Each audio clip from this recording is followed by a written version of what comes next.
In the last video, we looked at the craft, the chain of decisions that happen before you write a word. We said that each link in the chain narrows what comes after it, and that by the time you're sitting down to write, you're answering a specific question instead of facing a blank page. Today, I want to take the first link in that chain and go deeper on it. Plot.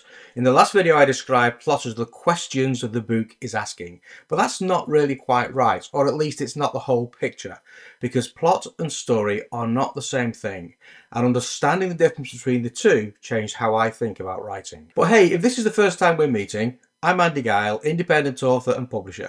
I've got one book finished and another in production, and I'm writing under the pen name AKGuile.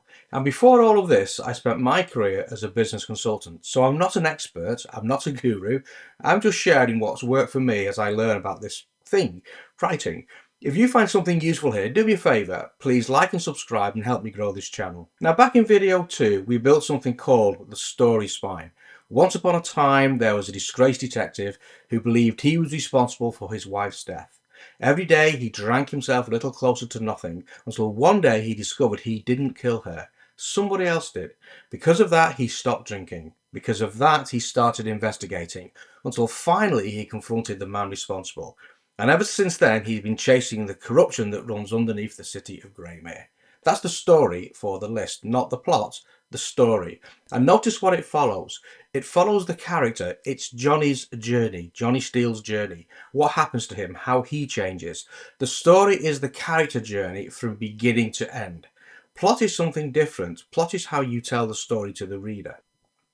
There's a famous line from E.M. Foster. He said that the king died and then the queen died. It's just a sequence of events. The king died and then the queen died of grief. That's a plot, because now there's casualty, there's a reason, there's a why. But I'd take it further than that. For me, plot isn't just adding casualty to a sequence of events.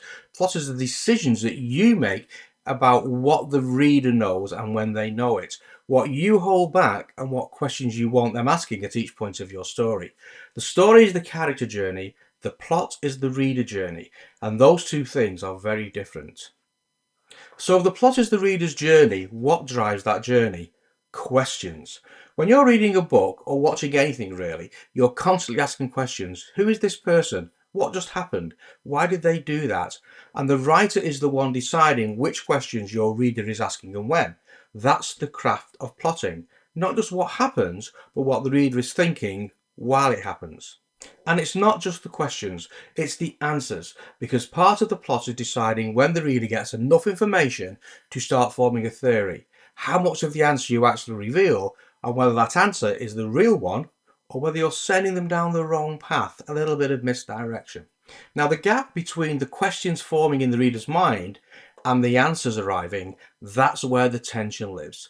Sometimes you answer fully and move the reader on to the next question, and sometimes you give a partial answer that opens up into something bigger, and sometimes you let them think they've got it and then you pull the rug. Now my wife and I do this all the time when we're watching crime dramas on television. We'll be sat there and without even thinking about it, we're asking the questions. Who did it? Why? What's the motive? And the good shows, the one that really work well, they're controlling exactly which questions we're asking at each moment. They give us just enough to commit to a theory, and then the new information arrives that blows it all apart. And we recalibrate. We ask different questions. We go again. That's the plot doing its job. Now, if you think about any whodunit, any 30 or 40-minute TV episode of any crime drama, wherever you are in the world, you'll probably recognise a familiar pattern in how those questions shift. In the opening minutes, the questions are all about who. Who are these people? What's their relationships? You're investing in the characters before anything else happens. Then something happens, a crime, a body, a disappearance, and the question shifts to what? What happened here? What's going on? And as the investigation continues to open, the questions move again and they move to why. Why should somebody want to do this? Why was this person targeted? And you're probably also including some when. Well, when did this happen?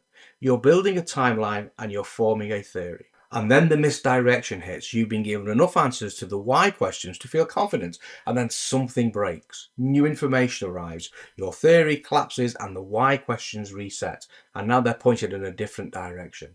And in the final stretch, the questions shift again. How? How do we prove it? How do we get this resolved? How do we get the justice we're looking for? Who, what, why, misdirection, why again, and how.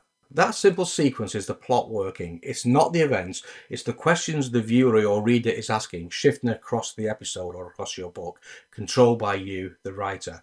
And next time you sit down to watch something, see if you can spot that pattern, and I bet you can. Now here's the thing I find really interesting. Back in video 2, we used those same 6 questions, who, what, why, where, when and how, as a test whether an idea that we had was ready to become a story, and we asked them all up front, all at once, to see if the answers held together. But what we're doing now is different. We're not asking them all at once. We're deploying them in a sequence across the book to control the reader's experience. Same questions, different purpose. And in video 2, they tested the idea, but here they are driving the plot. Now this talks back to something we spoke about in the last video, the idea that the craft chain narrows the blank page. If you know what questions the reader should be asking at each point in your book, you know what each scene needs to deliver.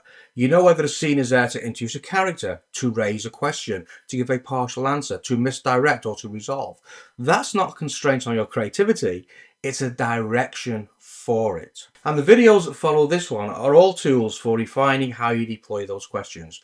Genre, which we'll get to, tells you what kind of questions your reader expects and what contract you're working under. Crime fiction readers expect certain questions to be answered by the end of the book. Romance readers expect different questions entirely. Arc and structure give you the pacing, and when the questions land, when the answers arrive, you now know how you distribute them across the book. But it all starts here, with the understanding that the story is the character's journey and the plot is the reader's journey, and you take the reader on that journey one question at a time. So that's the distinction I've landed on. The story is the character's journey, what happens to them, how they change. The plot is the reader's journey, which questions they're asking, when they get answered, and whether those answers are the real ones or whether you're sending them on a wild goose chase first. So in the next video, I'm going to look at the arc, the shape of the change across the whole book, and how the arc works with the plots to give those questions their pacing and their weight. So as always, let me know in the comments, does this distinction between story and plot make sense? Next time you sit down to watch something, pay attention to which questions you're asking at each stage. I think you'll be surprised how clearly the pattern shows up when you know to look for it. So that's it for today. If you found this useful, please like and subscribe, and I'll see you on the next one. Until then, take care.